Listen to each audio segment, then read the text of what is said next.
آپ اندازہ لگائیں کہ جس نبی کی فضیلت کا یہ عالم ہو، جو نبی زمانے کے لیے اللہ تبارک و تعالی نے رحمت للعالمین بنا کر جس نبی کو مبعوث کیا ہو، اس کا درجہ کوئی معمولی درجہ نہیں ہو سکتا ہے۔ اللہ نے جتنا بڑا آپ کو بنایا ہے، اللہ نے اتنی ہی بڑی ذمہ داری آپ پر ڈالی ہے، اور سب سے اہم ذمہ داری آپ صلی اللہ علیہ وسلم جو اس دنیا کے اندر تشریف لائے، آپ پر سب سے اہم ذمہ داری جو اللہ تبارک و تعالی نے ڈالی ہے،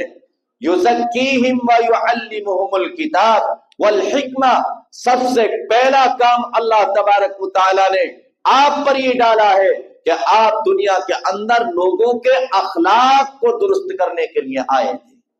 آپ کا مقصد دنیا کے اندر لوگوں کے اخلاق کو درست کرنا ہے، لوگوں کا تزکیہ نفس کرنا ہے، اخلاق کی اصلاح کرنا ہے، اور آپ نے اس کا بہترین نمونہ پیش کیا ہے کہ آپ صلی اللہ علیہ وسلم کا راستے سے گزر ہوا میرے اور آپ کے آقا کائنات کے مولا جناب محمد الرسول اللہ صلی اللہ علیہ وسلم، اللہ کے لاڈلے اور چہیتے پیغمبر، آپ کا راستے سے گزر ہوتا ہے، راستے میں ایک بوڑھی عورت میرے اور آپ کے آقا جناب محمد الرسول اللہ صلی اللہ علیہ وسلم پر کوڑا ڈال دیتی ہے۔ جب آپ پر کوڑا ڈالا گیا، کچھ دن کے بعد آپ صلی اللہ علیہ وسلم کا گزر راستے سے ہوتا ہے، آپ نے دیکھا کہ کل جو بڑھیا کوڑا ڈالتی تھی آج اس نے کوڑا نہیں ڈالا۔ آپ نے معلوم کیا کہ جو خاتون مجھ پر کوڑا ڈالتی تھی، کیا بات، کیا آج وہ گھر کے اندر نہیں ہے؟ خبر دی گئی کہ وہ بیمار ہے، طبیعت علیل چل رہی ہے۔ میرے آقا کا حسن اخلاق دیکھو،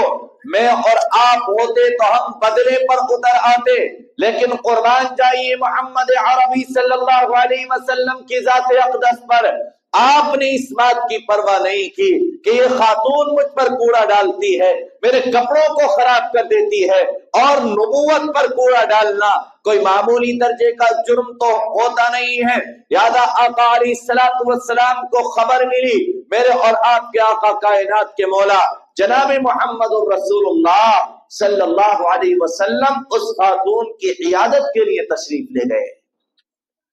آپ کا مقصد دنیا کے اندر آنے کے بعد اخلاق کا درست کرنا ہے۔ آپ نے اخلاق پہ جس طریقے سے زور دیا ہے،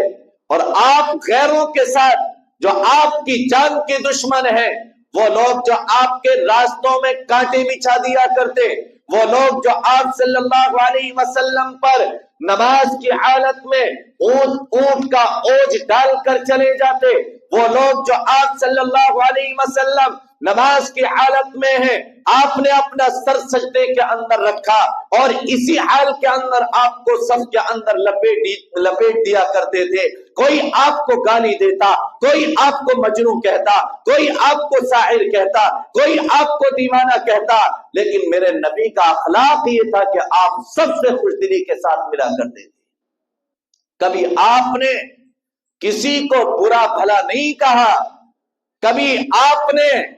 اپنے اوپر کیے جانے والے ظلم کا بدلہ نہیں لیا۔ کیا طائف کا واقعہ اس چیز کا گواہ نہیں ہے کہ آقا انعامدار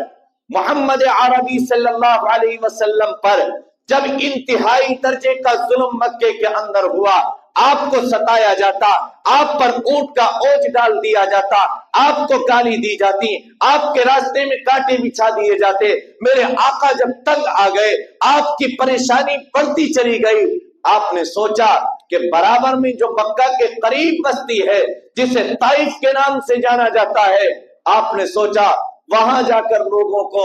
دین کی تبلیغ کرتا ہوں۔ مکے کے لوگوں کے مقابلے میں وہ کچھ سمجھدار ہیں، کچھ ذہین اور فطین ہیں، کچھ تعلیم یافتہ ہیں، میری بات کو سنیں گے، میری بات پر ایمان لائیں گے، لیکن آپ وہاں پر جب پہنچے ہیں، کچھ لوگوں نے آپ صلی اللہ علیہ وسلم پر وہاں بھی ظلم کیا، آپ کے پیچھے نوجوان لڑکوں کو لگا دیا گیا، آپ پر پتھر برسائے گئے، اتنا زخمی کیا گیا، آپ پر پتھر مارے جاتے ہیں، آپ جو اپنے پیروں کے اندر نعلین مبارک پہنے ہوئے ہیں، حدیث میں آتا ہے آپ اس قدر لہولہان ہوئے، آپ اس قدر زخمی ہوئے کہ آپ کے جوتے خون سے بھر گئے۔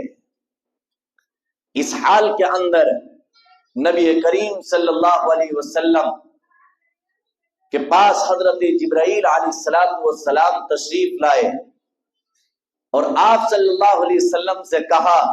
اے اللہ کے نبی صلی اللہ علیہ وسلم، یہ جو طائف کی بستی جو دو پہاڑوں کے درمیان آباد ہے، آپ اجازت دے دیجئے۔ حضرت جبرائیل علیہ السلام کہتے ہیں کہ اللہ کے نبی آپ اجازت دے دیجئے، اس بستی کو دونوں پہاڑوں کے درمیان کچل کر ختم کر دیا جائے گا۔ میرے آقا جناب محمد الرسول اللہ صلی اللہ علیہ وسلم کا جواب سنو۔ میرے آقا جناب محمد الرسول اللہ صلی اللہ علیہ وسلم نے حسن خوبی کے ساتھ جواب دیا اور آپ نے فرمایا، اے جبرائیل، اگر یہ ایمان نہیں لاتے تو کوئی بات نہیں ہے، ان کی نسلیں ایمان لے کر آئیں گی، اور اگر یہ ایمان نہیں لاتے آج ہی مجھے پریشان کرتے ہیں، کوئی بات نہیں ہے۔ اللہ تبارک و تعالی کے سامنے التجا کرتے ہیں کہ اللہ، میں ان سے اپنا بدلہ نہیں لینا چاہتا، میں نے انہیں معاف کیا، یہ ایمان نہیں لاتے،